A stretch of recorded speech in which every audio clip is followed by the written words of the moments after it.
What's up, y'all? Thanks so much for clicking on the video. My name is Leah, and let's recap and review Real Housewives of Salt Lake City. This is season 6, episode 16. And girl,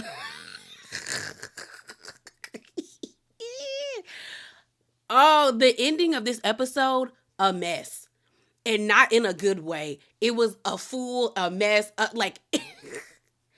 It legit was a Greek tragedy, and I didn't like it. Okay, but let's get into this review.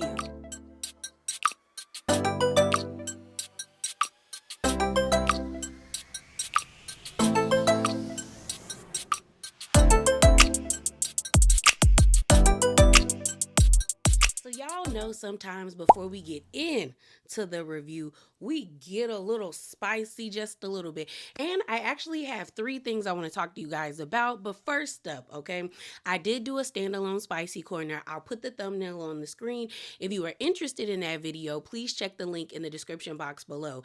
We talked about the controversy surrounding Mary's documentary, particularly the situation where there's a lot of content creators such as the Brooke Ashley, Kim Empire, Giorgio Says, and a couple of other people whose content was used in the documentary without their permission. And we, discussed that situation. We also talked about Monica alleging that somebody might have, how I say this, a AC problem. If you know, you know. But somebody on the cast was, I guess, worried about substances being found in their bag when they were at BravoCon. We talked about that and some other things. So if you're interested, check out the video. The link is in the description box below. Now, let's get into the 3 things I want to talk about. So first up, shouts out to No Chaser TV. They posted this the other day, and they got this from Bravos and Cocktails, and it says this: Bronwyn's estranged husband Todd was snapped out with another woman in the West Village. Hashtag RHOSLC. Again, the source is Bravo and Cocktails. And shouts out for them to put a picture on that lady's face, because we don't know what this is, okay? Just like Bronwyn tried to act like she didn't know what she was saying by mentioning that she saw Seth out with another lady when her and Todd were in New York. This could be platonic. We don't know. But it's interesting that we have evidence of Todd being with somebody, but you ain't got no evidence of Seth being with somebody, girl. Now, again, this could be platonic. He could have met this lady at a business meeting and they had great conversations and decided to go to the bar. So I ain't putting nothing on the man. And if him and Bronwyn are getting separated, it is what it is. But this is very interesting that there are pictures of Todd and some lady, but not pictures of Seth and some lady in New York. Okay. Okay. Now, moving on, let's talk about these 2 clips from the after show. So there's definitely a line being drawn in the sand when it comes to the cast, especially when you look at the way that this episode ended. But we get more of that confirmation that there's been a line drawn in the sand between the cast members with these clips from the after show. So the first one I want to play for you guys is Meredith. So this was posted by Housewife Hub, and it says this: hashtag RHOSOC. Meredith Marks says she and Lisa Barlow are in a good place, but she is somewhat unsure about literally everybody else. She says Mary confuses her because one minute Mary tells her she loves her, and then the next she is saying things that aren't that nice about her.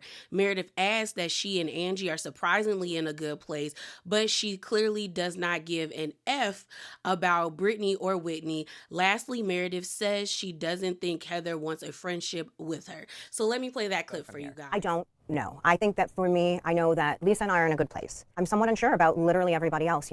Mary confuses me. She will call me. She'll tell me how much she loves me. And a minute later, she's saying things that aren't nice about me, which is just confusing. Angie and I think, are in a good place, surprisingly, for everybody. Brittany, I don't really see where I can go there. Whitney, she's played the same game over and over and over and over and over and over. It's kind of redundant and boring. Heather, I don't think wants a friendship with me. Her behavior did not show that. Since then, run into her and had different conversations that are still quite confusing as well. So I guess I'll see what happens there. And Bronwyn, I again have to see how some things unfold. She claims she didn't do the things that it very clearly appears that she did. So we shall see when I see the rest of it. So I think Meredith's assessment of where she is or where she lies with people in the group is a pretty accurate assessment.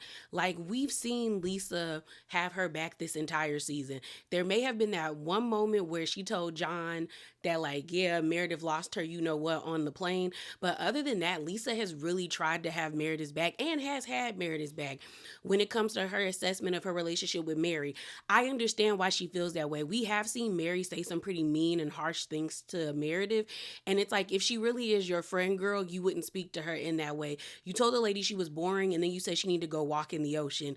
Like, if you truly considered her a friend, which I do think she does, Mary does have this weird relationship with these women, especially Meredith and Angie, because she'll be mean to Meredith and Angie and then be surprised when they hit her back with the same energy. And it's like, girl, you can't be talking to people that way. Then when you think about her relationship with Whitney and Brittany, there's nothing there, and I understand she don't like them ladies. Heather, I think she's right about Heather. I don't think Heather really wants to be her friends. And I think it's based off of not just because Meredith did not help with the pile on Lisa, but for me, it's when Lisa did not come on the cash trip, the first one, when they went to Provost Canyon. And the way in which Heather came back and told Lisa that Meredith did not really stick up for her or defend her, that to me was Heather trying to make sure that Lisa was isolated. And I do feel like she has a problem with Meredith and Lisa being friends, because why would you not make it like plain or let it be known that Meredith did speak up for Lisa? It may not have been like a strong defense, but she did pipe up. You know, she didn't even like say that Brittany stood up for Lisa, and Brittany was going up to task for Lisa. So yeah, I don't think Heather really wants to be friends with Meredith. And her assessment of Bronwyn, also I agree with. Bronwyn is saying she isn't doing things, but girl, the footage is different. The footage shows you doing things, ma'am. You just don't like being called out for them. So the next clip and the final thing we're going to talk about before we get into the review is again of the after show, but it's of Brittany. So Brittany is asked a similar question, like where does she stand with the group or where her friendships are in the group. So it says this, hashtag RHOSLC after show. Brittany says she did not feel like she got credit for defending Lisa Barlow in the first episode, though she reveals that Lisa did text her to thank her when it aired. She asked that she gets along with Angie one-on-one, but in a group setting, Angie turns into Regina George from Mean Girls. Brittany also shared that she and Bronwyn talk about once a week more than anyone else in the group. She says Bronwyn calls her all the time. So let me play that clip for you guys. Clearly I'm on the outs with she who names me one. And yeah, Lisa and I aren't good. She called me after episode 1 aired and texted me too, and I just didn't pick up, but she texted me thank you because I feel like she saw for the first time how hard I rode for her. Where's Lisa? I talked to her. She was definitely working. She has a huge work thing. She thinks a girl's trip never works? Yeah, don't drag it. Lisa is a really true friend of mine. She's a good friend, and I'm not gonna let someone throw shade when she's not here. I rode for her so hard, and it just kind of got like passed over. Like no one even really talked about it. Heather even took all the credit for riding hard for Lisa. Really, it was me. I'm the one that took the brunt of it. I really felt like we were sisters. I felt like she was like a sister to me. Lisa, I haven't even known you that long, and you've been like the most loyal person, like to me. And when someone's like a sister, like when someone's that close to you, they can hurt you the most by betraying you. Angie and I, whenever I see her outside the clique, we're great. When I see her in the clique, she kind of becomes Regina George and not the nice kinds. Like how like Brittany's all proud of herself, like it was like she came up with it. I am proud of myself. But what did you I do? think it's fantastic. You had bad hair. And Heather and Whitney and I are good, always good. Like Whitney and I started off rough over Lisa though, you know, where I was fighting for Lisa and I took it on the chin from Whitney for Lisa. I was questioning where Lisa was. Yeah, and that was super shady because she's actually on a business trip. You know nothing about my business. I just think that you don't have any right. You don't have any right What to do you do for work, Brittany? How do you make money? Sucking dick? I did all that for Lisa and didn't really get any recognition out of it other than thanks. That's okay. That's very Lisa-ish. Bronwyn and I, we talk about once a week, which is the most I talk to anybody. She calls me all the time, and I really appreciate it. I sent her flowers when her dad passed, and we've just become closer than I ever imagined could be possible. Mary, I feel like Mary and I are best friends in the making. She doesn't know this yet, but Mary? This was interesting to me, Brittany's assessment of where she stands in the group, because we know Meredith don't see it for her, but also her saying, you know, me and Mary are going to be best friends one day. I don't think that will ever happen, and if it does, I will be completely gagged, because Mary and Meredith have been the most vocal about not liking Brittany, so there's that. But then when she talks about Lisa, saying that Lisa was like a sister to her, one, how when y'all just met a year ago? Two, if Lisa really was your sister, then you would be able to give her grace and try to like bridge that relationship. But you're not going to do that because you are so cool with Heather and Whitney. And right now, Heather and Whitney want to have issues with Lisa and Meredith. Because that doesn't make sense, Brittany. Because if you were fighting so hard for her like you did and like you said in the clip and in the episode of episode 1, then there would be a level of like, okay, we had that riff, but this is my girl. I'm going to still have her back. You have yet to do that. So that tells me that, girl, it was never a sister relationship and you're buddying up to Heather and Whitney because you feel like they're going to make sure that you stay on this show. When it comes to her relationship with Angie and Bronwyn, these two are weird to me because, one, there's no way I would be friends with someone and we have one-on-one experiences away from the group and we're good. But then the moment we get in the group, you decide that you're going to turn into Regina George and you're going to pick on me and you're going to act like we don't have a relationship. I would never classify you as a friend and you would never get access to me like that again. And I also don't understand how she is so willing to have conversations with Bronwyn when she's shown you twice that if it comes to having good social standing in the group, that she will throw you under the bus. She did it at Meredith's bar mitzvah and she did it on the yacht. So I'm just looking at Brittany like, girl, but maybe it will be different because it's clear that Bronwyn is clicking up with Heather, Whitney, and Angie. So maybe Brittany and Bronwyn's relationship really will be okay now that she's not trying to, I guess, I still think she's trying to seek validation from Lisa and Meredith because there's a level of Bronwyn that you can tell that she wants everybody to like her. But I feel like because she hitched her wagon onto the other side, that she probably will treat Brittany better. But who knows? Because Brahman, like the Greek play said, girl, you have no faces. You are loyal to nobody. Nobody, not even yourself at times, okay? But let's get into this review. So let's talk about it, okay? Like I said, this... okay, we just gonna be honest. I thought the season was okay. Okay, if I had to give it like a grade, I would give it a C plus. There were definitely moments that I really enjoyed the season, but it kind of entered like meh territory where I was just like, girl, where are we going and why? You know, you can break the season into two parts. The first half, like, they going at Lisa. The second half, they're going after Meredith. And when you look at everybody, there really was no a lot of people ain't had no storylines. Like, let's start off with Angie. I don't get why Angie was center snowflake. Girl, all you gave us was being Greek and arguing with Lisa. That's it. And this Greek trip, Miss Mama's a dud. It was a dud, sis. It did not live up to like what I think Angie thought it was going to be or what I thought it was going to be. Let me talk for myself. I thought like because Andrea is like, I'm Greek. Girl, if she could put letters on her back, she would. Okay, like the burning sands. But I expected more and all we got was the ladies arguing, but I do believe that was also due to editing. In the beginning of the episode, we see Meredith and Brittany have on the same pajamas. Someone pointed out that in the mid-season trailer, there was this scene, and I'll put it on the screen for you guys, where all the ladies were in pajamas and they were having like this really nice moment. And I feel like that is what is lacking a little bit or a lot from Salt Lake City is like, we should see them having fun together. Like, it can't be always like drama. Like, we should see them having a good time. And if you're going to showcase these moments in flashbacks, that's weird. Just show it to us. There's ways y'all could feed that in, all right? Then you look at Mary. Mary ain't really give us nothing, okay? Other than, you know, she reopened the church and Robert Jr. drugs. Like, that's it. That's it. Mary ain't really give us nothing. You look at Heather. All Heather gave us was being the puppeteer of the season, but a 20-year-old mattress that she was throwing away. She's very much Giselle Bryant. Because why are we finding out that you are dating or trying to date in a flashback? Like, the empty nest storyline, I don't care.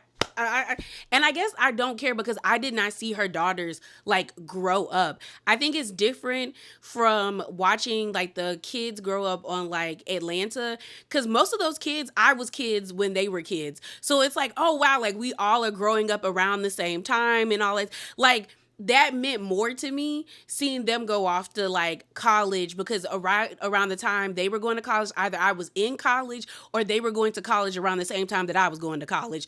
So it was different. I don't really care about Heather's kids. Like, they seem like nice people, but I don't care. So she gave us nothing. Whitney gave us a storyline of I'm broke now, or I have a failed business and I resent my husband. But she didn't want to tell us like what really happened. Like, and so I feel like that's why she went so hard on Meredith, because I also feel like Whitney realized that nobody really cared about her failed business like that. So that's what she gave us. Then let's talk about Bronwyn. Bronwyn to me gave the most when it comes to personal stories, so I understand why she was first chair. We get the introduction of Muzzy. We see her dealing with her father being in a memory care facility. She has her issues with Todd. She has her issues with Lisa and the group and Brittany. Like, she gave us a lot. So I would put Bronwyn at the top for giving us the most with personal story. Then I would say Lisa would be second, because we actually saw her having issues with John, which I was surprised that she even showcased that.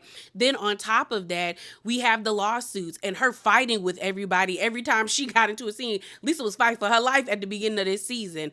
And then we have Meredith. Meredith really didn't give us much until the whole airplane incident, and then she carried us through the end of the season. And when you think about it, not much really happened this season. Okay, so they're gonna have to rework this. They're gonna have to rework it, because I felt like the finale felt rushed.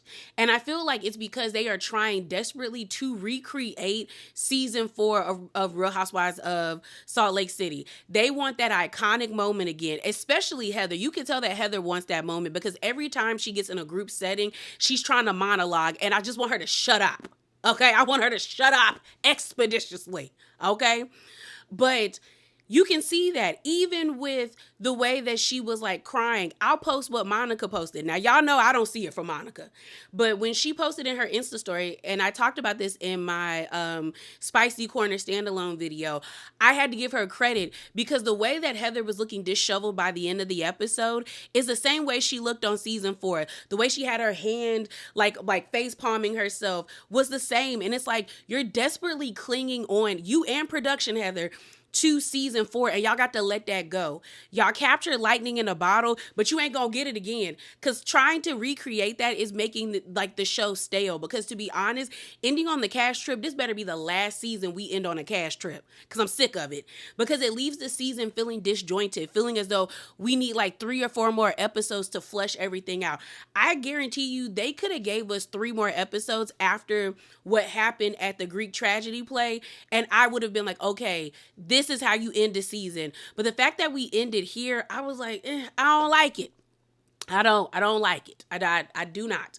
But my rant is over. Let's get into this review. So the episode opens up, and we are given this scene of like foreshadowing what's going to go down at the end of the episode with the Greek tragedy play. We actually see the women in the kitchen, because the screen goes black and it's like 12 hours later. You see Meredith and Mary in the kitchen together first, and Meredith is saying that she hopes today is a good day. She was like, it's our last day in Greece. We might as well try to have a fun day, and Mary agrees.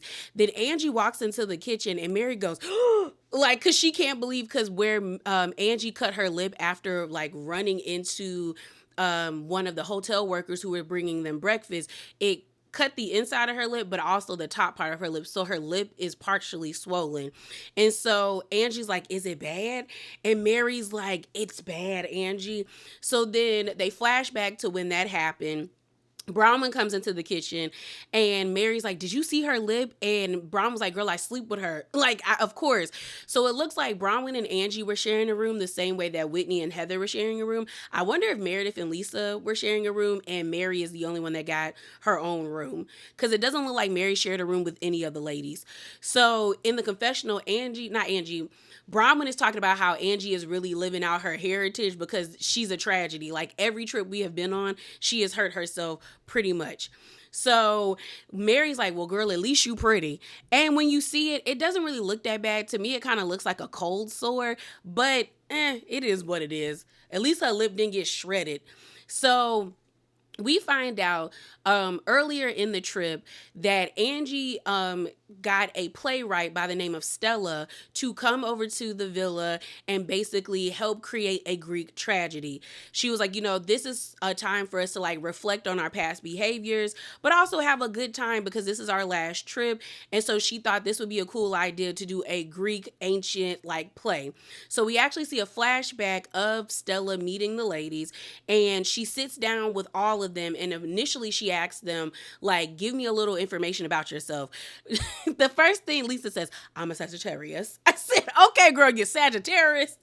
But I thought that was funny. They all start to describe themselves. Then she ends up asking them, like, what do you feel about the other ladies? So we see later in the episode, she actually asked them about each person in the group, and they all gave their critique of each lady. And so at the end, she ends up making like a summary of what everyone was saying in order to give them a character, or to see their character being portrayed in the play. Now, I was surprised that they weren't in the play. I don't know why that my brain was like, oh, they're going to be performing this. So when they all showed up, or the performers actually showed up, I said, oh, they're not performing. I don't know why I felt so slow. I felt so slow. Okay. So now we see Brittany come into the kitchen, and she ends up asking Angie why she was like already dressed up. And Angie was like, well, I just wanted to get ready because they're supposed to be going to meet, I think it was her uncle. So you see, like I said, Meredith and Brittany in the same pajamas. We find out that they all hung out the night before. So then Angie notices that everyone was like drinking cappuccino, and Meredith was like, oh, I can make you one, because she was the one that was making all the cappuccinos.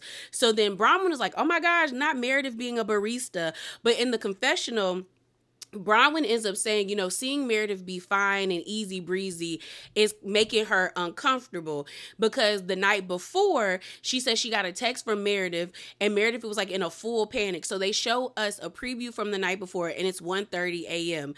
She ends up saying that Meredith was like spinning out of control, feeling paranoid, feeling like everybody was out to get her. So she's like, now seeing her all like calm and fine this morning is kind of like freaking her out, because it's like jarring. It's so different.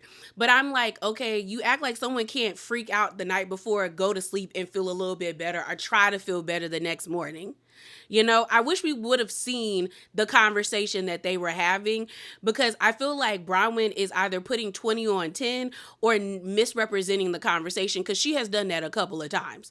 But I could see Meredith also having a meltdown as well. I think two things can happen at once, all right? So we then end up seeing Heather and Whitney out by the pool, and they're drinking cappuccinos. And Heather ends up saying, these women surprise me every day. We find out that the night before, on their ride home in the Sprinter, Lisa and Heather kind of got into it, but not really. They were kind of having like a charged conversation where Lisa basically says that she wants to have deep friendships with the women. She goes on to say that like she wants depth and dimension in her friendship. She's like, she's tired of us always, when I say us, the cast, doing like, oh, she said this about me, she said this about me. Why can't we just get to know each other? So then Heather is like, why are you coming at me? And then Lisa's like, no, I'm talking about the group. Like, I'm saying this to the entire group. I'm not just saying this to you. So then, as they're still sitting by the pool, Heather ends up saying, have you ever asked Meredith how she can make cappuccino? Because that's what Lisa was saying. Like, do you know Meredith can make a good cappuccino, Heather? And so Whitney was like, well, did Meredith make it, or did the machine make it? Girl, isn't that how cappuccino is made? The machines make it? And you have to put the right ratio of ingredients. I don't know. I'm not a barista. I don't know. Like, I was just like, okay, Whitney. So while they're sitting there, Whitney ends up saying that last night full on frustrated her. She was like, we've been asking Lisa for years to go deep, and all of a sudden she wants to be deep. And Heather agrees. She's like, we've been asking Lisa to stop being shallow. And Heather's like, Lisa's the most shallowest person in the group. And then Whitney ends up saying, like, we've been begging her to be vulnerable. And this is why I say you can't win for lose when it comes to Whitney and Heather. Because if you've been begging this lady to be vulnerable, and now she's on the same page as y'all, saying that she wants depth and dimension, she wants the women to be deep, she wants them to be vulnerable, why now are you critiquing it?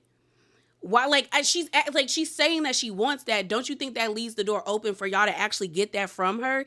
It just further shows that all Heather and Whitney want to do is to criticize, berate, and belittle Lisa and Meredith, because they question Meredith as well. Because it's like, y'all have been asking this entire season for Meredith to, like, be vulnerable, be honest, and when she finally does, y'all, like, admonish her and basically scoff at it. So you really don't want that from these ladies. You just want to have a reason to attack them. And it further shows that, because when they give you what you want, finally, it's still not good enough.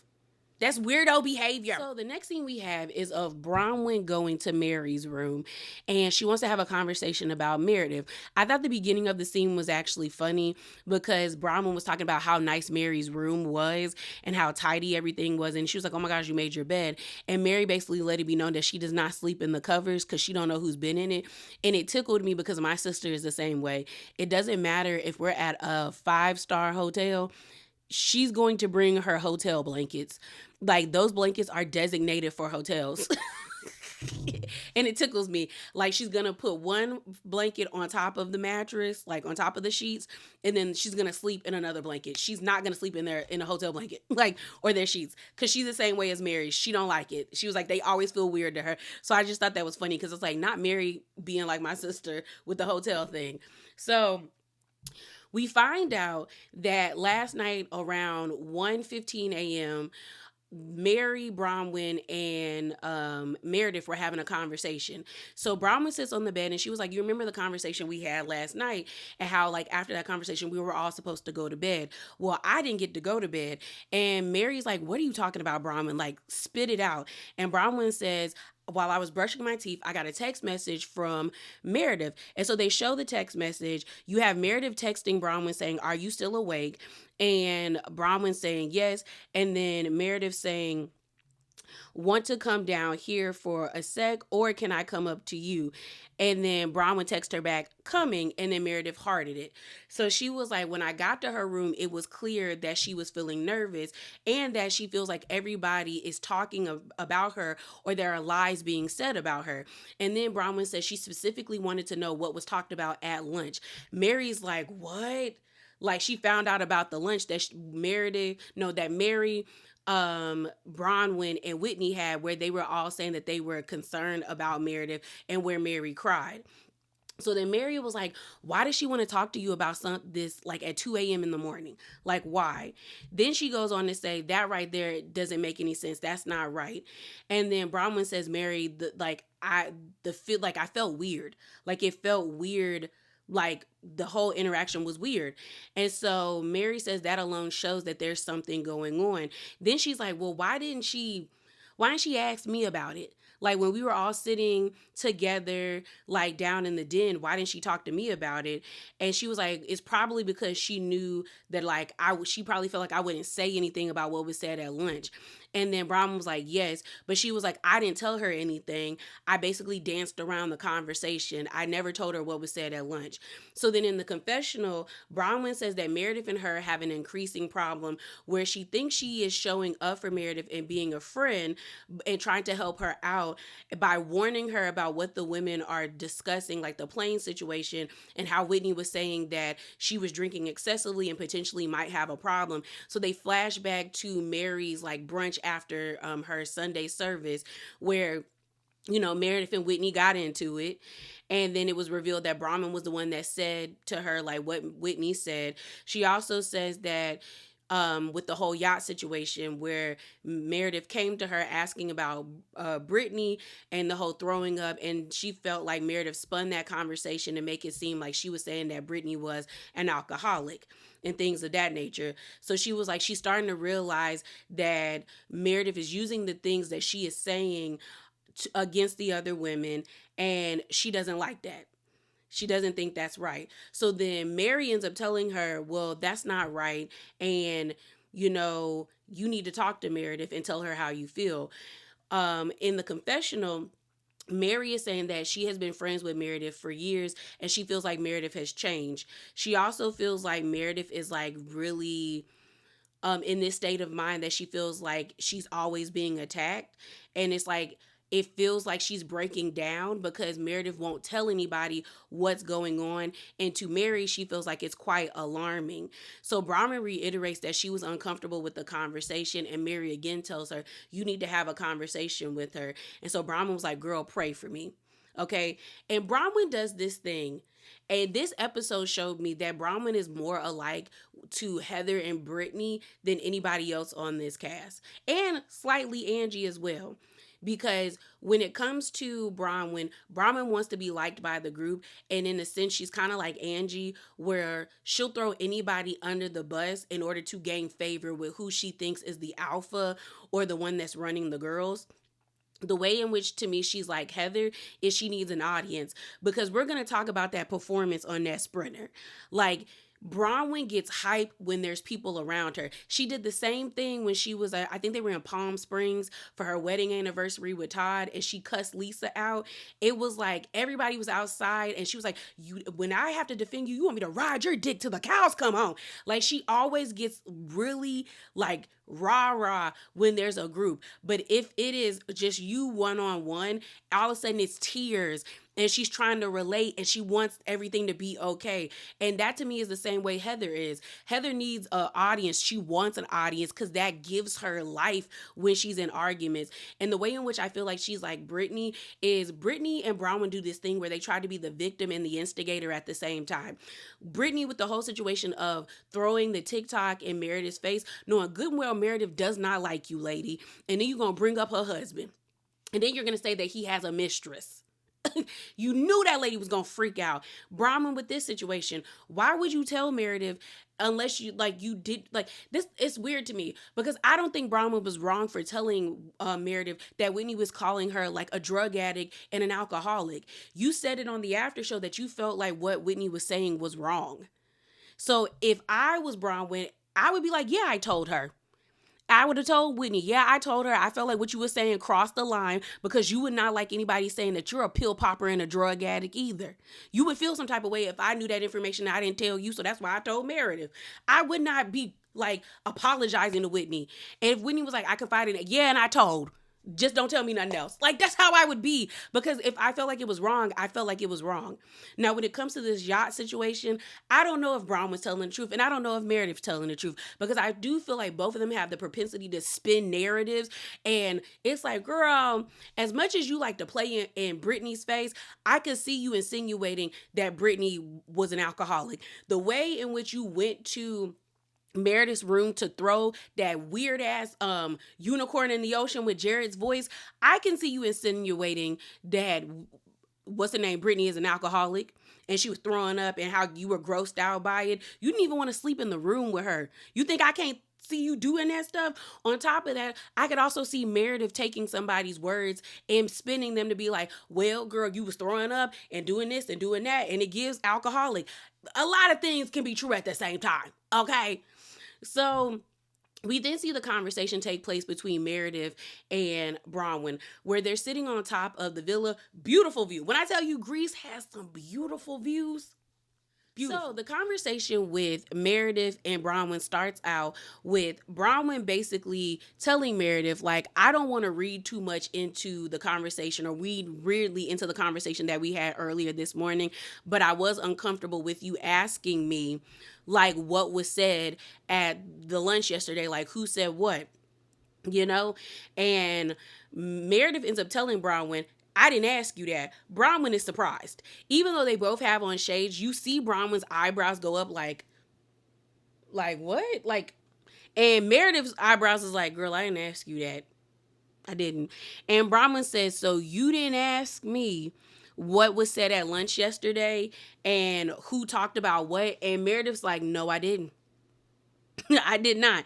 So Brown was in her confessional saying, girl, I am gooped and gagged. Like, she's going to make me look crazy. And she was like, this is some Tom effing foolery and I'm not dealing with it. She goes on to tell Meredith, this effing bums me out. When I tell you I felt like Bronwyn was putting on 3 performances this episode, when she had this conversation with Meredith, the way she cussed Meredith out on the bus, and then when she started crying at the end of the episode at the Greek play, I was like, girl, who are you auditioning for? And like, what's the role? Because I feel like Bronwyn really didn't have any reason to go that far with Meredith. Like, don't get me wrong. If Meredith truly is gaslighting and lying to Bronwyn, Bronwyn has every right to be mad and frustrated and upset. But the level in which she was exhibiting her emotions, it felt very performative to me. And that's just the honest feeling that I had. Like, I was just like, you're doing a lot. And I feel like you're only doing this so that you can pledge your allegiance to bad weather. Because the way that she behaved on the sprinter, I felt that I was like, girl, why are you lunging on across the table? And that's why you're not saying nothing. Like, you could have this conversation sitting down. It's like you want the girls to like see you casting Meredith aside. And I feel like this was Bronwyn's way of like amping herself up to do what she did on the sprinter. Because I was like, there was no need to keep constantly saying effing this, effing that to me. Okay, so she tells Bronwyn tells Meredith, this effing bums me out. And Meredith tells Bronwyn, I'm not going to agree to something that didn't happen. I guess Meredith feels like no face, no case. Like if this wasn't caught on camera, then it didn't happen. But what was interesting to me is when Meredith ends up saying to Bronwyn, but you did ask me about the lunch. She said, you also said that you were very nervous about tonight, about the play. And Bronwyn didn't say that Meredith was lying. She was mute.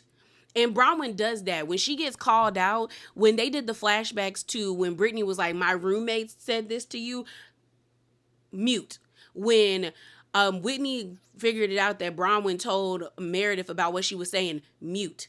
So this to me is true, that Bronwyn did ask about the lunch and that she was nervous about the play, because I think Bronwyn is scared that either Mary or Whitney told the playwright about what she said about Seth being in New York with supposedly some woman and she not knowing if they were dating or not, and also saying that she potentially thinks there's something going on in Meredith and Seth's marriage. That's not me saying that Meredith isn't lying about this whole lunch thing, because I kind of think she is. I think Meredith did ask Bronwyn about the lunch because someone either on production or somebody told somebody, and it got back to Meredith that Whitney, Bronwyn, and Mary were talking about her at that lunch, and she wanted the information. And honestly, Meredith should have just told Bronwyn, yes, I asked you about that because I heard that y'all were talking disparagingly about me. So why can I not ask about it? Because I feel like that would have gagged Bronwyn for real, because Bronwyn probably wouldn't know what to say. So the conversation continues on with Meredith in her confessional saying, I don't know why Bronwyn is trying to act like I was the one asking her about the lunch when she was the one that came to me very, very anxious about the play. And I told her, well, if you said things that were contentious, that was probably going to be in the play. And Bronwyn looked at me kind of crazy. And so then Meredith ends up saying, I was just trying to be nice. That's it. So then this is when Bronwyn really takes her performance up a level where she's like, Meredith, I've been your friend. I said, have you? She was like, I stood up for you and I'm trying to be tight with you right now, but I'm really effing irritated with you. I really am. She then goes on saying, I was the lone person standing up for you when it came to the plane. Even Lisa said stuff about you. And I said, why are we bringing up Lisa? Like what Lisa and Meredith said when they were doing their press run, they proved that the women are trying to create a wedge between Meredith and Lisa. Because if you're trying to say that you are being a good friend to Meredith, why do you need to discredit somebody else's friendship? That's where that Heather energy comes on in with Bronwyn. Because why do you need to throw other people under the bus to show your loyalty to somebody else? So Meredith ends up telling Bronwyn, thank you for standing up for me. Thank you. I said, girl, I know she rolled her eyes. And then Bronwyn ends up saying, I feel like you're working me. I feel like you used me. She goes on to say, you think I'm some pokey little puppy that you can string around and you just use me against other people and you use it against me. She ends up saying, I effing care about you, Meredith. She was like, I supported you deeply and you effing used me. And she was like, I don't know who the F else you're going to use because there's nobody else, Meredith. And then she was like, you asked me to come to you off camera. But the thing about it is the cameras were down. So is it really off camera? Or I guess she's saying because they didn't have the conversation in the den where they had the cameras in the corner, it's off camera. But okay. So she's now like, Bronwyn's raising her voice and she was like, cut the SHIT Meredith. So then she ends up telling Meredith, like, are you lying to me or you just don't remember our conversation? Trying to feed into this narrative that Meredith doesn't know what's going on, or she might be taking drugs or might be too drunk to remember things. Because then Bronwyn said, because there's only one of those options. So then Meredith says, girl, none of the above, Bronwyn. And Bronwyn says, no, Meredith. And then Meredith tells Bronwyn, I don't like these accusations that you're throwing out there about me. And so then Bronwyn says, you know what, Meredith? I was a good effing friend to you. Okay? And then she says, they don't even have your effing back like I did. I said, girl, you don't have your own back. like what are we talking about, Bronwyn? When have you ever had Meredith's back? Just because you questioned the story that Whitney and the other ladies were telling you about the plane incident doesn't mean you had this lady's back. It doesn't mean that. So then she was like, and I don't have it anymore. Like, F it. And so she storms off.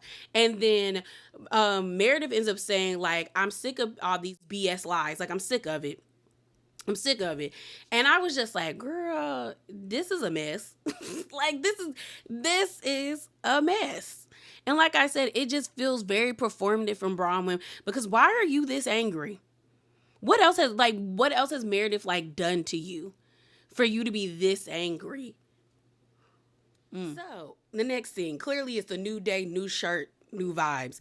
But we actually see everybody getting ready and getting into the Sprinter to go meet Angie's cousin. I think I said it was her uncle, but come to find out that her cousin, I think you say his name is it Michaelis? I probably messed up that man's name. My bad, sir. My bad.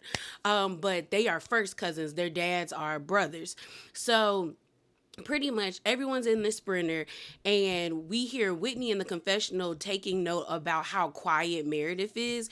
And she's like, come on, like, what went wrong? You were so happy earlier this morning, and now you're miserable and being a sourpuss. Like, all of this is for Angie. Before I say anything, this is actually a really nice confessional on Whitney. Out of all her confessionals this season, I think this one is the best. It's like very chic. I like the pulled up hair with the cute ponytail. Girl, whoever did this for you, keep them. Okay. But I'm like, well, and this is why I feel like, look, even though I don't think that the women are totally lying about Meredith's behavior, because I feel like if everybody's saying it to a certain degree, there must be some truth to it. But I also feel like Meredith, again, can't win for lose. It's like, if she's happy, y'all question it. If she's sad, y'all question it. She's not doing anything other than being quiet. Why does she need to engage into the conversation? Y'all been in each other's faces for 4 days straight in a foreign country. I would be quiet. like legit, my headphones would be my best friend. So I don't get it. Okay. So they're all asking Angie's questions about, like, how's your cousin? Are you excited to see him? And Angie's like, yes, but I need y'all to be on y'all best behaviors and be positive. Okay, I don't want no drama with my cousin, all right? So we see him. He's waiting for the ladies. I think they were going to a restaurant, and he seems like a really nice guy. He was so excited to see them. He had his wine in his hand, and he was like, what's up? And I said, okay, he seemed like he a vibe. We find out that he does not live in Santorini. He actually lives in a different part of Greece, and he took a ferry to come and meet them. While they're walking down these cobblestone steps, Angie is about to eat the pavement. And I said, Angie, girl, you sliced your finger open on the yacht by closing it in the door. You ran into not a waiter, but the hotel staff, and got glass to the face. Now, I don't know, why would you decide to wear heels on cobblestone? Like, on cobblestone, girl.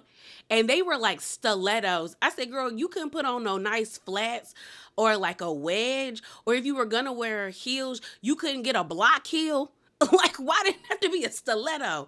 And they catch Angie before she goes down. And I said, Angie, girl, don't go back home with a broken ankle or a sprained neck. I don't know. I was just like, you doing a lot. Sit down somewhere. And so Angie is like, girl, her life flashed before her eyes once again. And she was like, this is too much. So both cousins are really excited to meet each other. He's excited to meet the ladies. They're all like, hi. He's like, oh my gosh, you guys are so beautiful. And we actually see them sit down. I think the coolest part about this conversation was finding out that there is a large Greek population in Salt Lake City. I've always felt like Angie might have been the only Greek when she was growing up, but it seems like that's not the case. They explained that their father, well, they're not their father, their grandfather was born in like, I think 1890, and that their family moved to Utah because there was a lot of work in the, I guess they had like coal mines in Utah. I don't know what's in Utah other than Mormons. So I like, it's snow. Okay. But a lot of people who were Greek moved to Utah because there was work there. But everyone was having a nice time. You could tell that Meredith was like trying to push her way through it, but I think she was just talking to herself in her head because you could see it in her face that like she was tired of being there. Like she didn't want to be there anymore. So Angie talks about how when she comes to Greece, it doesn't really feel like a vacation. It feels like her connecting with her roots. She's never been to the town where her mother was born or and raised, but she visits where her father grew up, and she's like, anytime someone can tell her a little bit about her mom, she's always going to listen. I guess her mom passed away when she was like a child. I always thought Angie was like in her teens, but it seems like Angie was like in elementary school. So probably around the age of like 8 and 9, because she really doesn't remember that much or knows that much about her mom. And so she gets a little emotional, but she was like, coming to Greece always makes me feel like I'm connected to my roots. So the ladies get back in the Sprinter, and all of them are talking about how they had a good time meeting her cousin. And you see Meredith and Lisa in the back of the Sprinter, and Meredith's like, I don't know why I'm here. Like, it's not a big deal, but like, pretty much I'm ready to go home. That's how I can tell that Meredith, when she was sitting at that table, was thinking, because she was probably rethinking about all the things that have happened, specifically that day, the argument she had with Bronwyn, but also how people have been treating her since they got to Santorini. And she's just kind of like, girl, what's the point? Like, I've seen a lot of people say that they can see Meredith not coming back, like production wanting her to come back, but her making the ultimate decision not to come back for season 7. And I wouldn't be surprised by that, because even though I don't think what's happening to Meredith is, I don't want to say it's not that bad. We've seen, I guess I'm trying to say, like, I've seen worse. Like, we've seen the girls, like, blatantly, like on different franchises and even in different reality shows. Like, I grew up on the Bad Girls Club and Basketball Wives when they was, like, really targeting people, And so I'm like, this isn't the worst, but also, if you're an adult and you have the money, for a fact you don't have to deal with this type of stuff. And Meredith doing DJing and her son being on Next Gen NYC, she could still be on reality TV, but just by way through her son. The same way Lisa Vanderpump was still on reality TV with Vanderpump Rules. Like, she didn't need to be on Real Housewives of Beverly Hills anymore. And I could see Meredith really like thinking like, maybe I don't need this, and either asking for a demotion or just being like, I'm gonna sit out this season and maybe y'all hit me back up during season 8. So Heather notices the conversation that Lisa and Meredith are having at the back of the Sprinter. And she also notices Bronwyn's attitude, because as much as they were saying that Meredith was being a sourpuss, Bronwyn was sitting on that bus like this. Just irritated. Her mouth was all scrunched up. And so Heather's like, are you okay? And what happened? Like, what happened? So then Bronwyn is like, let's talk, like, yeah, we're going to talk about it. Let's talk about it. She pretty much says that Meredith reached out to her at last night after everybody went to bed to have a conversation. She said that Meredith pretty much says that she feels like the past couple of weeks have been a lot, and she feels as though she's being targeted. She also asked me in that conversation about the lunch that was had the day before. And so then Meredith jumps into the conversation, and she basically says that pretty much That's not the case. She was like, that's the sticking point that me and Bronwyn have. She was like, Bronwyn feels like I was trying to pump her for information, but I wasn't trying to do that. She was like, I made a statement about the lunch, but I wasn't looking for any information. Bronwyn says, I would not feel this way if this was like the first time this happened, Meredith, but it's not. So the conversation continues on with Bronwyn saying, and I feel like, in my opinion, she was trying to gaslight the effing SHIT out of me. And so you hear Meredith say, I'm so tired of this. This is a load of SHIT. So then Bronwyn leans across the table that's in the Sprinter. You see Heather looking at her like, oh, so this what you doing? Mary turns her body completely away from Bronwyn and is just staring out of the window. And she was like, you did ask me questions last night and you did want me to tell you about what happened. And then she said I was lying about it. And so then Meredith is like, I didn't say that. I did not ask. Now, Meredith, you did basically say that she was lying, because when y'all were sitting on top of that building, you said you weren't going to agree to something that did not happen. And then when Bronwyn said that's true, you said, girl, it's not. Like, that's not true, Bronwyn. And with that part, we can say that, Meredith, you did call that lady a liar. Now, the whole part about asking about the lunch, that could be up to your discretion, because we did not get to see that conversation take place on camera. And Bronwyn has a funny relationship with the truth the same way Meredith does. So pick your player. Okay. So then Bronwyn ends up saying that I told her I'm not effing dealing with Miss Meredith Esquire. I'm dealing with a friend. She says, I effed up other relationships for you, which is on me. But how much more do I have to bleed out for you before you stop effing me over or with other people? But this is my thing. Girl, you're the one running your mouth. How is that a Meredith's fault? How's that Meredith's fault? On top of that, girl, when have you bled out for anybody on this show? Bronwyn is acting like she's some martyr, and she's not. You have not really stuck your neck out there for that many people on this show to the degree to be saying, girl, I bled out for you. Girl, what? Dramatics, okay? So Meredith is just quiet. She not saying anything. So then Bronwyn leans across the table again and said, exactly. You know I'm effing right. You're quiet for once without any legalese behind it, because you know it's the truth. And I said, Meredith is better than me, because the way that we would have been arguing in this Sprinter, Nico, the driver, would have wanted to pull over and tell us to get out, because I know I can get loud. And the way that I would have backed Bronwyn all the way down back into her seat to the point of tears, like I would have had her in that car sobbing. Because what you're not going to do is cuss me out whether I'm right or wrong. That's what you're not going to do. Especially not yelling at me in a car where Bronwyn was performing for Heather and Whitney. Because I was like, girl, you are really pledging your allegiance to bad weather. For one thing, even if you thought what Meredith did was wrong, Bronwyn, and you felt like she was gaslighting you, there was no need for that type of energy, because y'all were sitting in a car together. Nobody interjected into the conversation. Everyone was just listening to what you guys had to say. You were putting on a show. And girl, I'm here to tell you, you did not get the gig. Girl, you didn't make it past the first audition, because you did completely too much. So they finally get to the villa, and it's kind of like an uneasy, somber mood. Lisa ends up asking, like, what time do we need to be ready? Because Angie is like, everyone needs to get ready in like an hour so we can get ready to go to the play. So we see the girls getting ready, and like pretty much in a roundabout way, everyone is still trying to process what happened on the Sprinter. So you have Angie in her confessional saying there's a lot of issues in this group, and this play might be helpful for us to really sit back and like look at each other. It might be eye-opening for all of us. So then Heather's in her confessional saying, I think Bronwyn's stories are like one foot on BS and the other foot on a banana peel. Basically saying that she don't trust you, Bronwyn, but you pledging your allegiance to this lady. She says you're a liar, and you mad about Meredith, but Heather has been playing in your face and telling you she don't like you since season 5. Girl, they gonna play in your face next season, and I'm gonna be here for it, okay?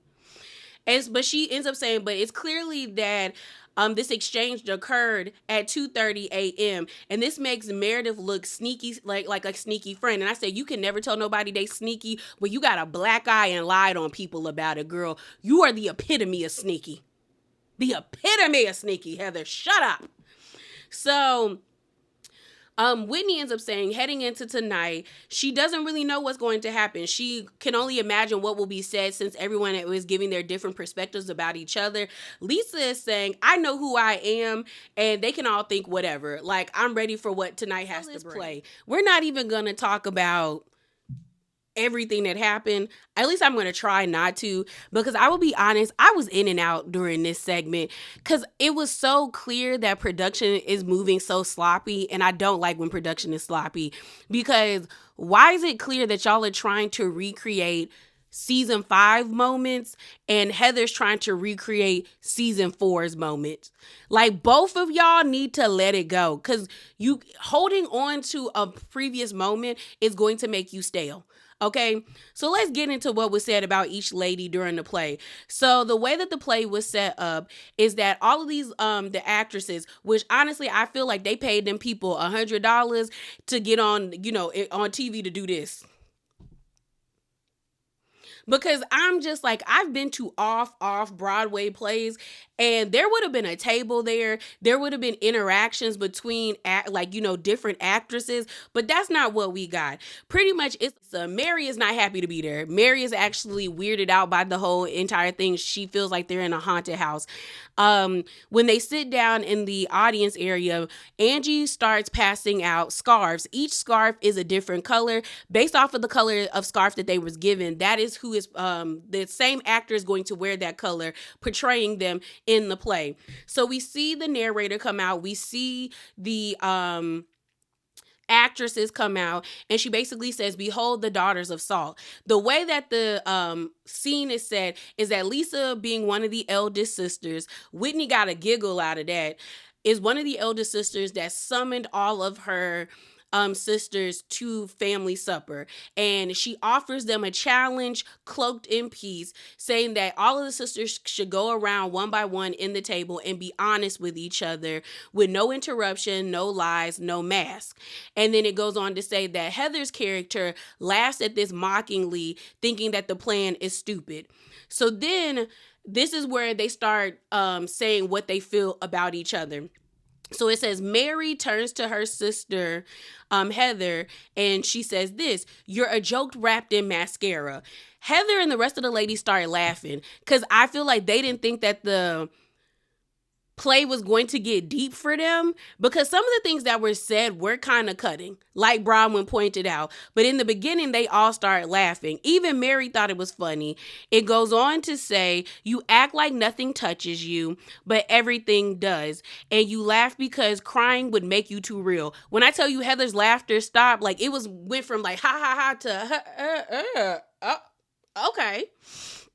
It continues on by saying, you hide behind your humor like it's an armor, laughing loud enough to drown out the things you refuse to say. So then it flashes back to when Mary was talking to Stella, and Mary basically says that Heather's biggest issue is that she has a hard time really communicating her feelings, and that she hides behind her exterior. So then it goes on with the play and them saying, behind every joke is a shadow, a demon you're too scared to say out loud. And girl, Heather was gagged with that, because she was like, okay, like, oh, so that's what we doing. That's what we're doing. So then it flashes back to them asking Heather in the Sprinter after them going to dinner, like Lisa asking Heather, when's the last time you went on a date? Then another person in the Sprinter was like, who was the last guy that make you feel a spark? Heather laughs uncomfortably, and I think it's because Heather ain't getting no play. To be honest, Heather reminds me of Erica, because Erica likes to act like she's this, Erica Jane specifically. Erica was acting like she was this sex kitten, like she out here, in these streets, baby. But on the latest season of Real Housewives of Beverly Hills, they had a speed dating event, and she looks so awkward. And I said, Erica, you not getting what you say you getting. And the way that Erica was laughing amongst those men, I feel like it shows that, girl, you really haven't been putting yourself out there, and Heather hasn't either. Because I'm like, it wasn't a laugh like, ooh, girl, if you only knew, but you're like, let's not do that. It went from like, like, I really don't have nothing going on, y'all. That's why I haven't been talking about my dating life. That's why I'm so desperate to tell people I slept with Captain John.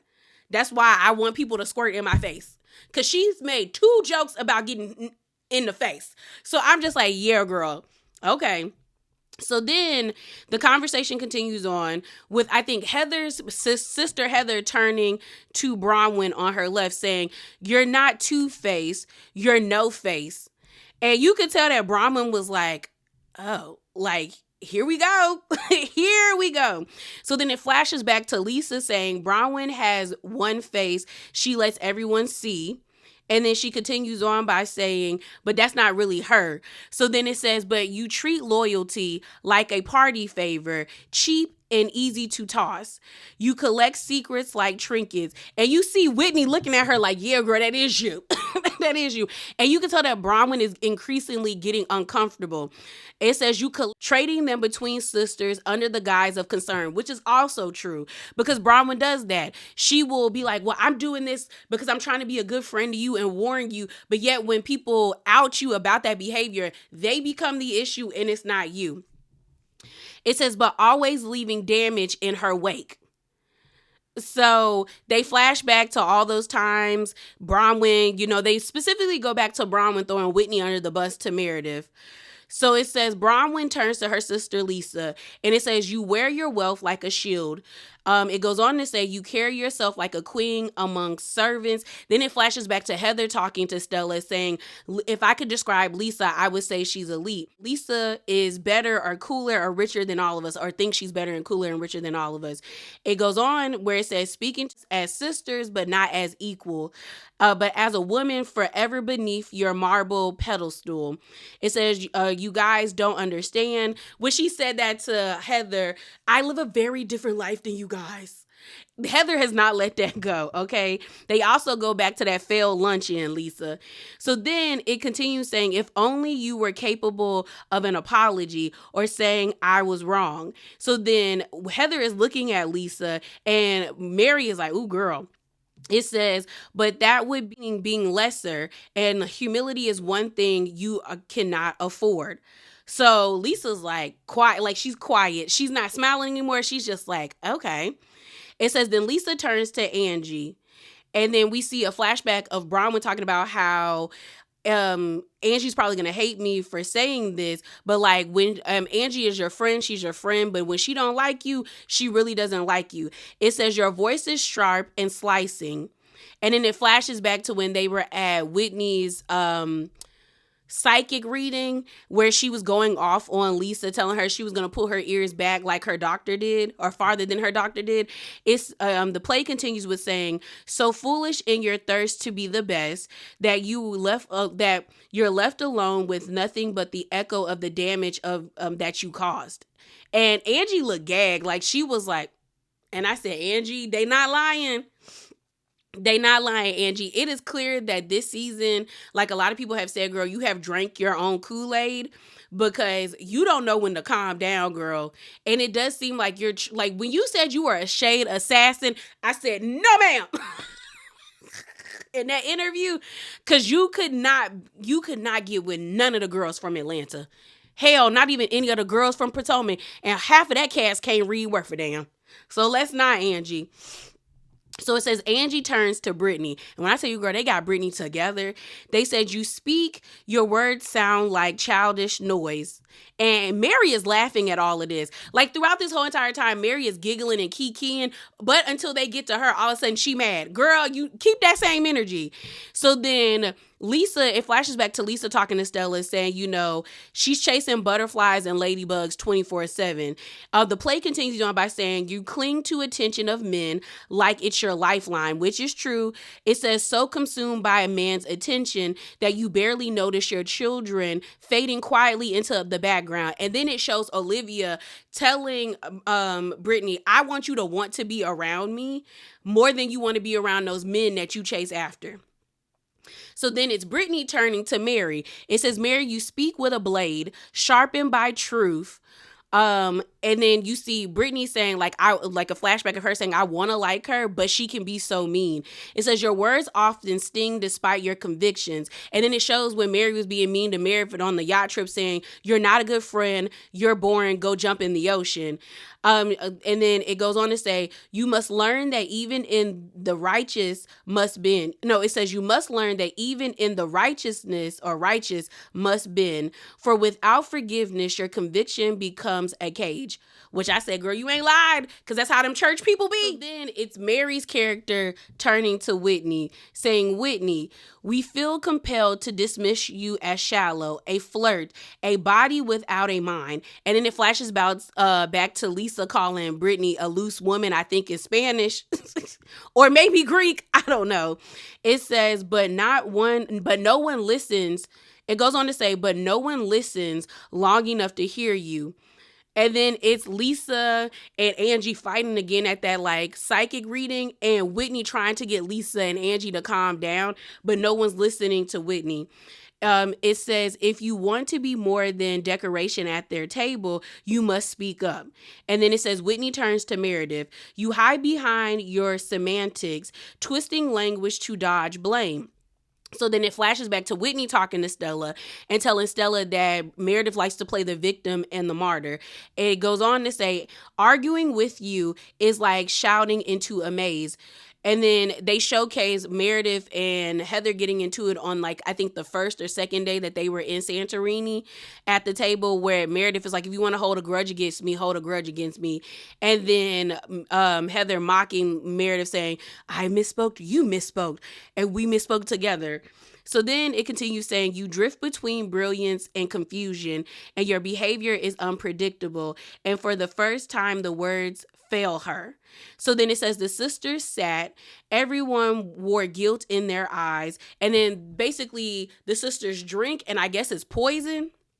Yeah, it says swallowing the truth like a poison. You see Brittany guzzling a drink and then they all die.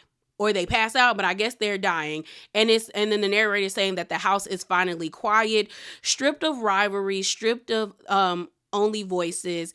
And it basically ends with them saying, you're nothing without your sisters. So they clap, but you can tell it's awkward. Like it's awkward for everybody. And you hear Heather say, girl, no, I think Brittany ends up saying, girl, now that was a tragedy. That was a tragedy. And then Heather's like, that was interesting. Like, she nailed it with a drink in her hand, saying that, I think we all think we're doing a good job projecting these images of ourselves, but we can't be vulnerable with each other, and we're wasting our friendships. And the truth is, we need to be leading a different way. And so then Angie says, well, what I took from the play is that we're nothing without our sisters. Like, we need our sisters to help us. And then Meredith is like, yes, you are the people that you have around you. You're nothing without the love that's around you. So then Heather says, well, maybe we should just give up the game, and maybe we should all just be real with each other. And so I guess Heather thought that put like a nice little neat bow on their situation, that they were all going to give up the game or try to be vulnerable with each other. But then Bronwyn messed it up by really telling everybody how she felt. Bronwyn tells the ladies that she's horrified by what she just saw. Like, she was like, I'm over here, like, in basically tears watching this. Heather is just looking at her like, girl, where you going with this? Like, I said this, like, because this was where I was like, was Heather trying to stop this from going? So here's the thing. I think Heather was trying to get everybody to be vulnerable, but then she lost the plot. And that's why I think Heather was drunk. Because when Bronwyn started speaking, the whole entire time Bronwyn was talking, Heather was like cutting her eyes at her. Like, where are you trying to go with this? Because I just set the scene, or I just produced this scene. Like, what are you trying to do? And I don't know if Heather was thinking of a way in which she could like move the scene along. But either way, Heather was just looking at Bronwyn as she was talking. And so Bronwyn says, I felt like for all of us, I felt sad because a lot of the things that she saw that was portrayed about her was true. And she says, I know a lot of the things that they were said about y'all was true. And I know this is really how you guys feel about me. And she's like, I know I have a lot of work. And see, this is one thing that, like, there's multiple things that bother me with Bronwyn, but this is one thing that bothers me with Bronwyn that I see a lot of people saying why they love Bronwyn, and I don't understand. Because Bronwyn is very much self-aware, but yet she does not do the work to correct her behaviors. Because the same spiel she's giving these women about trying to change herself, about how she knows she's not a loyal person because she does not like know what loyalty is, because she does not feel like she has had a lot of people be loyal to her, is somewhat what she said on the reunion for season 5. And she said she was going to work on her behavior, but yet we get to this season and you're exhibiting the same behavior. And people are all like, oh my God, Brahma's so self-aware. Yes, she's self-aware, but if you do not correct the behavior, then does it really matter? It doesn't matter, because you actually are, to me, are worse because you know what you're doing is wrong versus someone who does not see a problem with their behavior, who has not done the introspective work. So she's in the confessional saying that she views her past as a long list of people who pretty much like betrayed her or did her wrong or who were not loyal to her. She brings up how she feels like her mom and dad were the ones that like put that shame on her for getting pregnant at such a young age. And then she said to a certain extent, Todd is too. She basically said that as much as she loved Todd, who she chooses to be with, and if she's really being honest, Todd has also been disloyal to her at the same time. And so she tells the ladies that she's a big girl and she's going to have to figure her things out. But she was absolutely heartbroken with the way that things were said in the play, because she knows what was said was cutting to pretty much all of them. So while she's talking, again, like I said, Heather is looking at her like with the glass of wine in her hand, like, where are you going with this? Okay. So then Lisa ends up talking about how like she was sad when she saw herself, you know, the thing about everyone saying that she hides behind her things. So then Angie ends up saying like, you know, you hide behind your watch and your rings. And I said, Angie, where are you going with this, girl? And Lisa ends up saying, you know, I see those as signs of accomplishments. Like, it's a reward for how hard I've been really working, and I have a lot to prove to myself. She says, you know, growing up, I had a lot of pressure and to take care, or like to help take care of my sisters. So I wonder, I always thought Lisa was maybe the baby of the family, but it feels like she was more so a middle child. And see, that's why them people be telling y'all not to have them big families, because the older kids end up having to help rear the children and their children themselves. So she's like, you know, I put a lot on my plate. And this is the part where I was like, oh, I really do feel like Lisa is being honest with her feelings, because she brought up John, and y'all know how Lisa don't play about John. She's like, you know, it's a lot. She was like, I think even for John, it's a lot for him to deal with me. She was like, there are a lot of expectations that I set for myself. And she's like, at times I feel like I'm always trying to prove myself, and I probably am a lot more disappointed in myself. And Brittany was like, are you serious? Like, I would have never thought that you would be disappointed in yourself. And you hear Heather saying, but I'm your friend. No, you're not, Heather. You're nobody's friend. Okay. And she was like, but you don't ask me for help because you seem like you're always good. And so then Lisa's, no, I need friends. I need y'all in my life. She goes on to say, you know, there's this situation between me and you, and she's talking to Angie. And you could tell that Heather was a little bothered by that, because Lisa pretty much told Angie, I miss our friendship and I need that friendship with you. She goes on to say that, girl, there's this energy between us where we can fight and it's this like chaos, but like I really respect you and like I value you. And even Angie ends up telling Lisa that she misses the friendship, and to tell her to like correct her behavior if she is not like being herself. She also says that she's been working really hard to get out of this dark spot with Lisa because she does love her.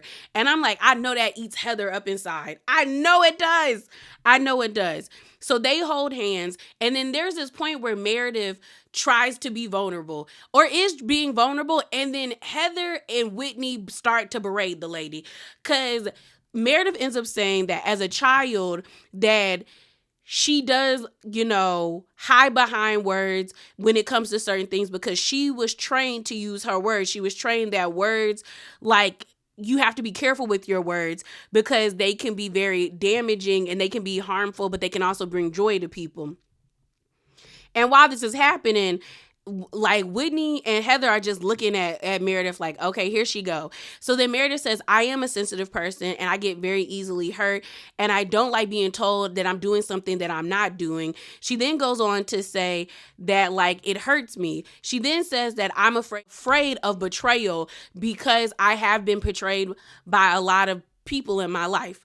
And so I'm afraid of letting people in. Like, and she's like, I'm being totally honest. That really scares me. So then Angie says, well, you can let people in if they end up destroying your trust or not being the people they're supposed to be. That's not a fault on you. That's a fault onto them. So Heather, I guess she figured out how she was going to work this scene, ends up speaking up to Meredith by saying, y'all, Meredith is a powerhouse. Basically saying the way that Meredith is trying to portray herself is not the case. And she's like, she's not like some docile mouth, like some little flower to be victimized by all of us. And she makes powerhouse moves. That is who Meredith is. So then Lisa ends up saying, well, girl, like she can have depth and dimension. Like she's just not this one person. Like, what are you doing? And so Heather is now like on this crusade of being like, well, Meredith is trying to spin this. So she brings up saying like, you're a giant, girl. Just like what happened today where you hijacked the entire day with the whole thing between you and Bronwyn. And I'm like, she did not hijack the entire day. Y'all were the one questioning her about her behavior. That's y'all. Like, she didn't even bring up what happened between her and Bronwyn. Bronwyn brought it up once you asked her, Heather. So you made it about Meredith. Y'all could have ignored Meredith if y'all felt like she was being a sourpuss, but y'all didn't because y'all want a reaction out of her. I said, okay, Heather, you're not gonna run up my pressure, lady. You're not. So, Meredith is looking at her like, girl, what are you trying to say, Heather? So Heather's like, you had a kiki with her at 2 a.m. And that's when Meredith's like, this is why I don't open up. Because I just told y'all how I'm feeling and now I'm getting berated. And so then Heather, this is when I was like, Heather is really good and drunk because now she's yelling, talking about, this is the third time you've gotten information from her and you tried to flip it. And so Meredith is like, this situation had nothing to do with anybody except her.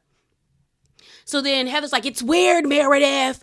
It's weird. So then Meredith is like, I'm not going to sit here going back and forth with y'all. I'm just not. So then Whitney jumps in and she's like, it seems like you wanted to know what happened at the lunch. Like, after hearing both sides of the story, it's clear that you wanted to know what was happening because that's what it sounds like. And I'm like, Meredith wanted to know what was happening, but she should not be chastised or penalized for wanting to know because y'all was talking about that lady. Y'all are all trying to, except for Lisa, trying to make it seem like this lady has a substance abuse problem. And now you got Bronwyn insinuating that her husband is out in New York cheating. like, if she want to know what happened, she should be able to ask you what happened because y'all was running y'all mouths about her. What are we talking about? So then Meredith gets so frustrated and she was like, you know what? I don't care like what happened at the lunch. I don't care. And they're like, clearly you do, Meredith. And like, that's what Heather says. Clearly you do because you're asking about it. And Meredith ends up saying, see, this is why I don't open up. And she's starting to get emotional where she was like, because I'm getting yelled at and screamed at when I try to open up. And she's like, I'm not doing this. So then Heather's like, that's not true, Meredith. It is true. The lady opens up and then you and your cousin are yelling at her and telling her that like she is not being authentic in the way that she's presenting herself. Y'all talk about Meredith gaslighting people, but y'all are clearly gaslighting her at this moment. So Meredith ends up saying, you know what? I got to go. So they're like, Meredith, where are you going? She was like, I'm going to the bathroom. I got to go to the restroom. I got to figure some things out. So then all of a sudden Mary gets upset and she's like, what are we doing? You know, why are we even friends if we don't like each other? If we can't understand each other? So then Lisa is like, Mary, what are you mad about, girl? Like, because honestly, out of everybody who was being portrayed in the play, Mary got off very easily. Very easily. So Lisa ends up asking Mary, like, what were you heard about in the play? She was like, you guys are saying that I'm very hard, that I hide behind stupid faces, that like I hide behind a mask. I don't do that. And then she's like, Lisa, you are self-absorbed. But I'm like, Mary, you do. You are nasty to these women at times, and they scared to check you. Because like a lot of people have pointed out, Mary could never get by with doing that on Miami, Atlanta, or Potomac. They would have been done checked Mary by now. But y'all don't want to get slapped with the racism edit because y'all let that racist Asian lady on this show, and that's none of y'all checked her. If you would have nipped that in the bud, you wouldn't be where you at now. Because there's no way that Mary would say things to me on this show and I wouldn't be cussing Mary out. I don't give a damn if you are a pastor. You not mine. Bitch, I'm Baptist, not Pentecostal. That's what I like. You not my pastor. So then Mary is like, we're all big and grown women. We need to act like it. We're mothers, we're wives, we're leaders, we're bosses. Like, why can't we tell Meredith what's wrong? Like, she's spiraling out and we can't tell her the truth. And Heather, that's because we love her, Mary. And so Mary's like, well, tell her you love her and tell her the truth. But my issue with Mary is, if you love Meredith, why haven't you pulled her to the side and told her, girl, I'm concerned about you. I'm worried about your health. I feel like there is something going on with you and you're not being honest. Instead of trying to berate her with a group of people that don't like her, that she feels has been like attacking her for weeks, Mary. What are you doing? Okay. So then Heather ends up being like, I said, Heather, that lady gone. So then all of a sudden, Meredith comes back from the restroom and she's like, just tell me one thing. What's the goal? Like, what is y'all end goal with me with doing all of this? Heather's like, cause she can't believe that Meredith came back and saying, what's the plan? Like, what is the goal of y'all doing this to me? Like, what are y'all trying to get out of this? And then Mary ends up saying the goal is, we are concerned about you. We feel like you're spiraling out. We're worried about you and we are all concerned. And Lisa is taken aback. Like, Lisa is actually gagged that Mary said all of that. Like, she couldn't believe that she said that. And she was like, you know, we feel like there's something going on, Meredith. We're concerned. Like, and Mary is starting to get emotional where she says, she's like, I'm concerned and I hope you're okay, but I don't think you're okay. And so Meredith ends up saying, I'm okay. And then Mary says, no, you're not, Meredith. And Meredith says, no, I'm okay. My behavior is fine. And then Mary's like, we think it's like something's going on. Something's going on. So then Meredith is like, you know what? I think I'm finished here. Like, I've heard this whole entire story, and you can tell that Meredith is getting increasingly frustrated. And they're like, Meredith, have a conversation with us. And she's like, no. She was like, what am I sitting down with y'all for? Like, you guys are telling me that I'm not okay. I'm telling y'all that I am okay. Y'all are talking to me, and it's getting crazy. So then Mary ends up telling Meredith, you're committed to being angry. You're committed to being sad. And Meredith is like, I'm not angry. I get sad sometimes, and I am sensitive. She was like, I got a lot of things that I hold near and dear to my heart. I hold a lot of things on my sleeve, and I do have I have the feeling like the weight of the world is on my shoulder. That's where I was like, okay, Meredith. Normally when people say that, some people be just saying it to say it, but I do feel like there might be something going on with Meredith, but she doesn't feel safe enough to share with these ladies. There could be like a feeling of great depression or anxiety. Like, we don't know, the lady might have an anxiety disorder or depression, but like the way in which y'all are confronting her is not the way to go, okay? So she was just like, it's a lot. So then Mary gets up and she's like, Meredith, I know you're sensitive. I know it. And Lisa's just looking at all of this kind of like, okay, girl, like, where are we going? And Mary's like, you're not okay. So then Whitney gets up. Whitney needs to learn how to keep her hands to herself because she always putting her hands on people's faces. She's always touching people. Stop touching people, okay? And she was like, I need you to listen to me, Meredith. She's like, look, the only reason why I called you a pill popper and said something about alcoholism is because when I see people have such emotional shifts, it reminds me of the experiences that I had with my dad. And I feel like I'm watching it when I'm with you. I'm your friend. I said, no, you not. That's a lie. That is a lie. She's like, your emotions right now are like all over the place. And then the conversation shifts where she's like, you guys, I've told y'all I'm fine. And I don't know what else I can tell you. Then Bronwyn jumps into the conversation. I told y'all about Bronwyn.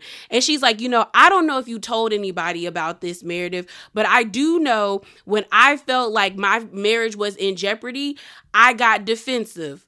And I got very emotional because this was something that was important to me that I felt like wasn't working out. So it made me defensive. It made me put up a wall.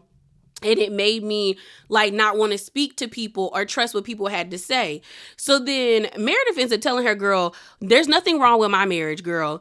And so Bronwyn's like, that's not what I'm saying. I was like, that is exactly what you're trying to say. You're trying to say that she has cracks or there's a situation, like something's wrong with her marriage. Like Bronwyn, just make it plain. Cause this whole dancing around words, like you say, Meredith, you doing it right now, lady. You're saying that there's something wrong with her marriage. Cause why are you referencing your marriage when you let us know that man cheated on you?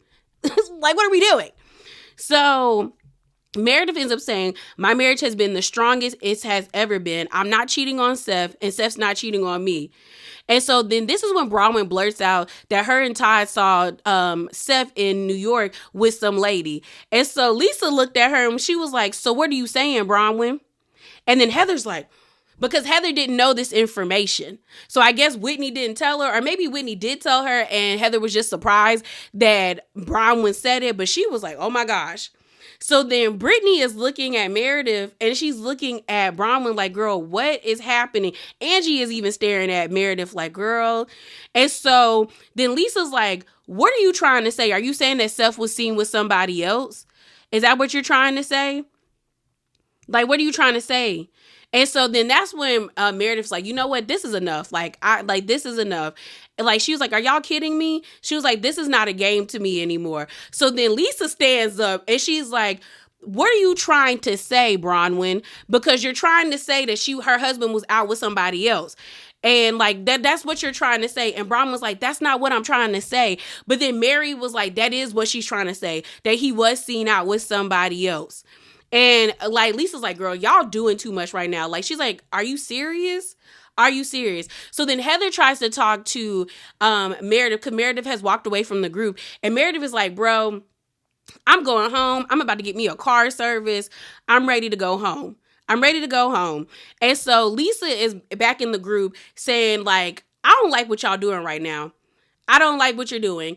And Bronwyn was like, well, I'm just saying when people question my marriage, I got defensive. And I feel like we're like, she feels like we're questioning her marriage. I said, not to be trusted. Not to be trusted. So Lisa says, this is why she's closed off, because y'all are attacking her, saying she's a pill popper and a drug addict and an alcoholic. And now you're saying that her husband's cheating on her. This is why she don't trust y'all. And so Meredith is telling Heather, a drunk Heather with a glass of wine in her hand, saying, girl, I'm in a happy marriage. I'm happy. So then like Heather's like, I'm bringing her back to the group so we can have a conversation. And Meredith is like, my physical health is fine. My mental health is fine. I don't use drugs. My husband is loyal to me. I'm loyal to my husband. Stop trying to create problems for me. So then in the confessional, Meredith basically says, if we're going to talk about everybody popping pills and drinking, let's talk about the pills that Brittany pops. Let's talk about the pills that Heather and Whitney pops. Because if we gonna talk about this, let's talk about it. So because it's smear campaign, it's enough. She said, girl, if we gonna tell the truth, let's tell the truth on everybody. I said that part. So then as Meredith is walking away, Lisa comes up to comfort Meredith. Whitney is pushing Lisa away. This is like the third time Whitney has put her hands on Meredith, not on Meredith, but on Lisa. Like, she need to learn how to keep her hands to herself. And Lisa tells Whitney, girl, you're not a safe space. You're calling her a pill popper. You're saying she's an alcoholic. In what world are you a good friend to her? So just to rehash everything, because I know this is long. I know this is probably going to be like an hour and like 30 minutes. What it boils down to is that the group is divided. Heather is telling them to go away and to leave if they're not going to come back and try to hash things out. She over here, just go. Just effing leave. We can hear you. And Lisa's like, girl, I don't care if you can hear me talking crap about you. I'm going to say what I got to say. You're not the judge, jury, and the executioner. Okay. And she's like, just go. And so Lisa and Meredith leave. Like, they, I guess, rode in a different car and everybody else gets back in the Sprinter. And then they run the credits of like where the ladies are. So you have Heather. It says Heather has been traveling and enjoying the empty nest, and her new mattress remains pristine. She loved having her daughters home for the holidays and was even happier when they left. She got nothing going on, gave us nothing this entire season. Then with Lisa, it says Lisa continues to talk with the trees, which convinced her that she's a good listener despite what John says. She was sad to learn buffalo mozzarella comes from an actual buffalo and not New York. Then you have Whitney. It says Wild World's beauty is back in Whitney's possession, but that's not without causing trouble in her marriage. That's probably going to be Whitney's storyline next season. It says she's still she still is meeting with Terrence and her intuitive counselor, who does not see any Cartier purchases in her future. Then you have Meredith. It says, with her caviar lounge still in the process of opening, Meredith is spinning her way to DJ stardom. Her marriage is stronger than ever, and her reservations for a Mother's Day is already booked for next year. Then you have Angie. Angie hasn't completed her Greek citizenship. So were you ever really serious about Greek citizenship, Angie? But it says she considers learning how to be a medic for herself. She says her fast food commercial was definitely not an attempt to one up Lisa. Then you have Bronwyn. Bronwyn is officially an American citizen. Girl, I don't know why you want to be here. It says she's still waiting for her first jury duty summons, but has her outfit ready. Muzzy and Gwen are still living with Bronwyn, and her marriage is closed for discussion for right now. Then you have Mary. With prayer and tough love, Mary hopes Robert Jr. will find his way. Her church remains her safe space, and her dog remains one of her closest advisors. And then it ends. And then we got the reunion. This is longer than I wanted it to be, but y'all already know we long-winded over here. As always, remember to be bravely authentic. Definitely hop down in the comments below. Subscribe to the channel, like the video, and I'm out, y'all. Deuces.